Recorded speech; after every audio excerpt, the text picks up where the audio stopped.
తెలుసా వచ్చింది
మా బాబు ఫస్ట్ ఇయర్కి నైట్ 9:10కి పుట్టాడు.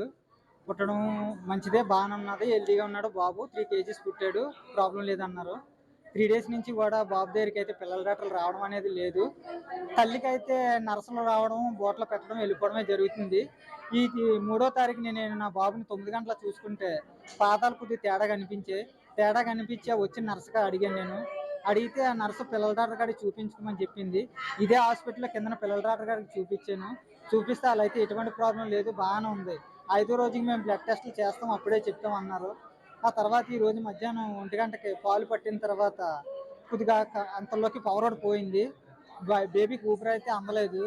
అందకపోవడం వల్ల నెక్స్ట్ వాళ్ళకి కంగారు పడి మేనేజ్మెంట్ దగ్గరికి వచ్చారు.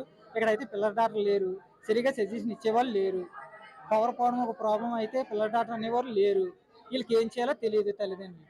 అంతలోకి బేబీని తీసుకెళ్లి పవర్ లేని దాంట్లోని బాక్స్లో పెట్టారు. అందుకైతే ఊపిరి అందక మరి ఏం జరిగిందో ఏంటన్నది మరి మేనేజ్మెంట్ మాకు సమాధానం చెప్పాలి. దానికి మీరు న్యాయం చేయాలి. డెలివరీ అంటే ఫస్ట్ తారీఖున చేశారు కదా, తర్వాత 3 రోజులు.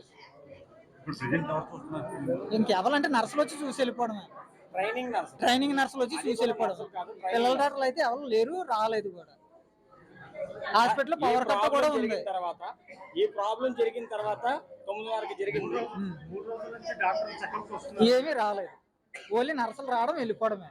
పిల్లల డాక్టర్ అనేవారు లేరు, రాలేదు. తీసుకెళ్ళాం అంతే. బాబు తరపు తండ్రిని. ఈరోజు ఎన్టీఆర్ హాస్పిటల్లో కసింకోటకు చెందినటువంటి వేగు శ్రీను, తులసి అనే దంపతులకు పుట్టినటువంటి ఒక పిల్లాడు ఇక్కడ వైద్యం అందక డాక్టర్ నిర్లక్ష్య కారణంగా చనిపోవడం జరిగింది.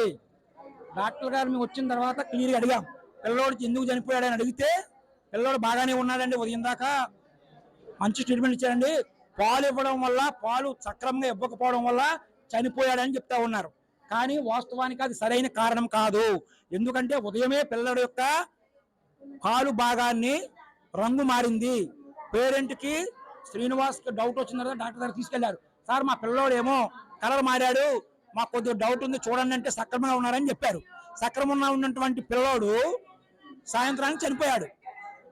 అంటే మేమేం చెప్తున్నాం అంటే ఉదయమే సక్రమంగా డాక్టర్ గారు పరీక్షించుంటే పిల్లోడిని సాయంత్రము తన మృతి చెందేవాడు కాదు, చనిపోయేవాడు కాదు. రెండు, డాక్టర్ గారు ఏం చెప్తున్నారు, చనిపోవడానికి కారణము మీరు వైద్యం చేయక చనిపోయారంటే వైద్యం చేయడానికి కూడా సమయం లేదు అంటున్నారు. మళ్ళీ అదే డాక్టర్ గారు ఏం చెప్తున్నారంటే ఇక్కడ సమయం ఉన్నా సరే పిల్లలకి వైద్యం చేయడానికి 2 డాక్టర్లు ఉండాలా, ఒక్కరు కూడా లేరు అని చెప్తున్నారు. అంటే డాక్టర్ లేని హాస్పిటల్లో చిన్న పిల్లలు ఎందుకు ఉంచుకున్నారు? ఒకవేళ గంటన్నర సమయం ఉన్నా సరే పిల్లల బతికించడానికి వైద్యం చేయడానికి అవకాశం లేదు. ఇది పెద్ద నేరము. కాబట్టి దీనికి బాధ్యత వహించవలసింది హాస్పిటల్ సూపరింటెండెంట్ గారు, హాస్పిటల్ స్టాఫ్. మృతి చెందినటువంటి కుటుంబం యొక్క ఆవేదన, ఆక్రోశం వర్ణించలేనటువంటిది. ఇప్పటికే చాలా మంది హాస్పిటల్లో వైద్యం అందక చాలా రోగాలకు బారిన పడి ప్రైవేట్ హాస్పిటల్కి వేలాది రూపాయలు, లక్షల రూపాయలు ఖర్చు పెట్టుకుంటున్నారు.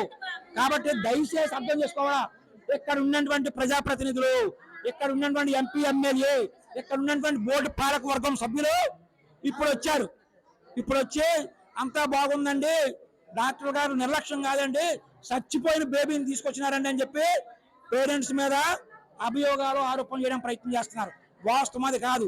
బేబీ 3 రోజుల బట్టి ఇక్కడే ఉన్నాడు, వాళ్ళకి సక్రమైన వైద్యం అందలేదు, పాలు తాగడం వల్ల, ఫీడింగ్ లోపం వల్ల చనిపోలేదు. డాక్టర్ల యొక్క నిర్లక్ష్యం వల్ల సక్రమంగా సరైన సమయంలో వైద్యం అందించకపోవడం వల్లే చనిపోయాడు. దీనికి హాస్పిటల్ యాజమాన్యం, సూపరింటెండెంట్ బాధ్యత వహించాలి అనేది మేము డిమాండ్ చేస్తున్నాం.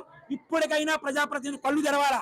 సీఎం రమేష్ గారు హెలికాప్టర్ లో తిరుగుతాడు, ఇక్కడ ఉన్నటువంటి ఎమ్మెల్యే గారు 6 అడుగులు అందగాడు, ఇక్కడ ఉన్నటువంటి సూపరింటెండెంట్లు చాలా మంచి వాళ్ళు, బోర్డ్ ఆఫ్ డైరెక్టర్లు వచ్చినారు, నీట్ గా తయారయ్యారు. హాస్పిటల్లో నీట్ గా చెయ్యండి, మంచి సౌకర్యాలు అందించండి, ఆరోగ్యాన్ని బాగా పరిరక్షించడానికి కావాల్సినటువంటి ఇక్కడ వైద్య సిబ్బందిని నియమించండి అనేది మేము ఏడుకుంటున్నాం, డిమాండ్ చేస్తా ఉన్నాం. భవిష్యత్తులో అయినా సరే ఇలాంటి సంఘటన పునరావృతం కాకూడదు.